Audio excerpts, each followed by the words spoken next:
Hi, this is Tony Teolis of ToDoListHome.com.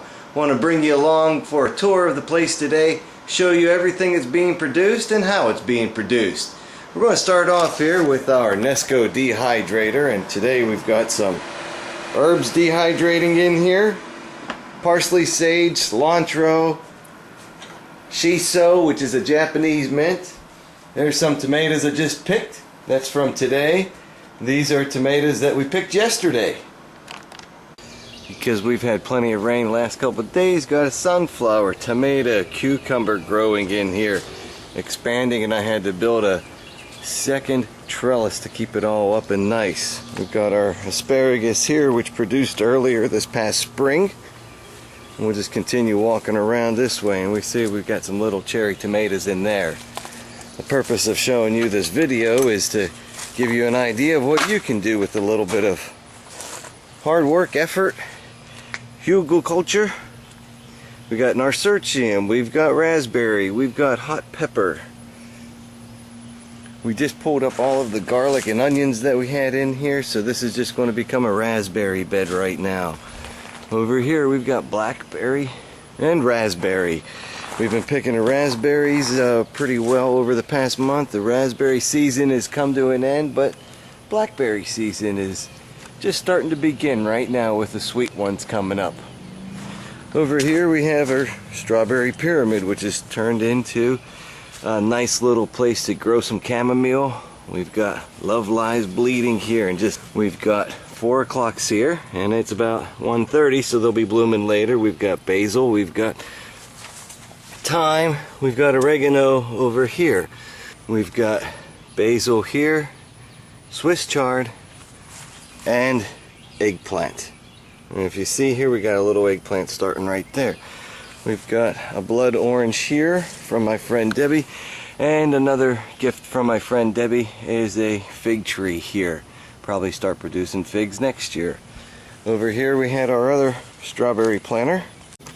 Around the mailbox here, and put in some morning glory to add a little bit of color to the place. And around the lamppost here we have a nice big tall sunflower getting ready to pop. Also some morning glory around it. In this box over here we have a nice big squash plant starting to produce some squash here. We've got cucumber, we've got some Yamato, the Japanese style cucumber being produced right there, and that's climbing up and over and into that next bush there. We've got some hot pepper plants in here and a second squash plant in the back. Over here we were growing onions and garlic, and most of them are pulled out. They're being followed up by flowers, but we still have parsley and green onions, more nasturtium. We had a nice big cabbage here. We got another 4 o'clock back here, some more Swiss chard, nice eggplant here. This is Japanese eggplant on this one, coming up, another flower there. Got some more parsley, we had some cilantro, it's going to seed and it'll become coriander. And we have a nice hot pepper plant here, a habanero pepper plant that's just starting to produce some flowers. We also were growing onions in here, and we had some shallots that we pulled up. I'll show you those in a minute. And right here, the star of the day is this beautiful sunflower. We've got another dwarf sunflower growing up next to it. And in this next box, which is dirt on top of a big buried log here to do hugelkultur, we've got some basil, we've got some more cucumber here. You see the cucumber starting to grow. We grew peas here earlier, and the cucumbers are growing on top of the peas. Over here we have our onion and garlic harvest, and I'm just hanging them out to dry right now. These were planted back in September, and here they are, what they look like in the middle of, well, no, actually it's the beginning of July right now. And hanging them out to dry, just beautiful stuff. Those are shallots and yellow potato onions and a couple of different kinds of garlic. In here we've got chives, we had Swiss chard, spinach, we got some beans coming up here now. Over here I'm going to be growing flowers again, but we had a lot of nice radish, a white icicle radish, spinach. Got our roses that some of them are starting to bloom again, but they bloom about 3 or 4 times during the summer, and we're just in a non-bloom phase right now. Over here we've got couple of experiments I'm working on to prevent water erosion. I built some berms, Hugelkultur style, some swales here to hold back the water, and planted new grass, and we'll see how that looks in another month or so. Over here we have Thornless Blackberry, and you can see that they're starting to come up and get a little ripe here. Actually, that one looks good for picking right there. Oh, delicious. Uh-oh, I got the first sweet blackberries of the season. We got a whole mess of them growing right here. We also had raspberries in here too, and the raspberries have petered out by now. Over here we have a U-shaped Hugelkultur bed growing lots of big tall tomatoes, cherry tomato plants, some sunflower. We've got thyme, mint, squash, nasturtium, lavender, 4 o'clock. Got some more squash there. We got a squash right there ready for picking. And then we've got some lemon balm over here. We got our hive over there. That's a second hive, honeybee hive B. Over here is the masterpiece Hugelkultur bed. This bed is 10 feet long, 3.5 feet high, and 5 feet wide. It's a little more than 80 square feet of growing space. On the back side, we've got some new tomato plants coming up. We've got rosemary, we've got nasturtium.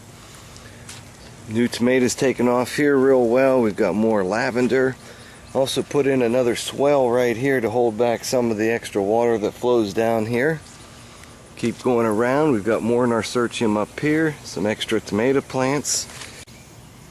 Over here we got some nice blue salvia, although it's not blue right now, it's out of bloom. And the bees really like that. We've got more squash up in here.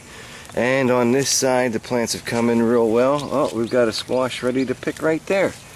We got our tomatoes coming up through here. We're doing real well with the tomato plants here. We got more 4 o'clocks ready to bloom once it becomes 4 o'clock. We've got more squash down here. Another little squash plant forming there. We've got curly parsley. We've got basil up in here. We've got sage in here.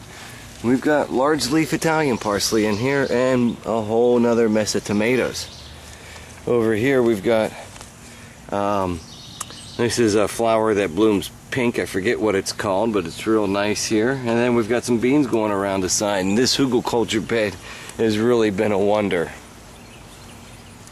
Over here we've got another Hugelkultur bed. This one is shaped more like an L. We've got a long 13-foot bed right here.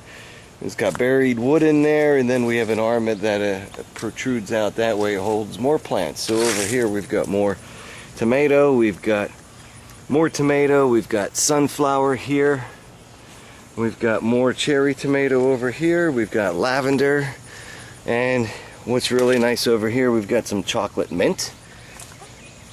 More nasturtium. Nasturtium are great for keeping the bugs away. Over here we've got bee balm. We've got another flower here, and another beautiful tomato plant right here on the edge. Over here we've got a, I forget what this is called, India violet. And on either side of this tomato plant we have aster flowers that haven't yet bloomed, but they're going to soon. And here's a nice little close-up of honeybee hive B. This is the one that was put in place in April. Over here, this is honeybee hive A. This is the hive that we harvested honey from last week, and the bees are still pretty busy. They haven't been too upset. I went in and checked on them yesterday, and they're doing fine and making more honey for themselves for the winter. Even though it's July, the bees know winter's coming. And just to give you an idea how safe it is out here, I'm right in the middle of their flight path, and I don't have any shirt or socks or anything on. They're not bothering me at all. They're just wonderful creatures. Look how busy they are, coming and going like crazy. They just don't stop. I like coming home from work and watching them, and it really humbles me to show how little I work compared to how hard they work.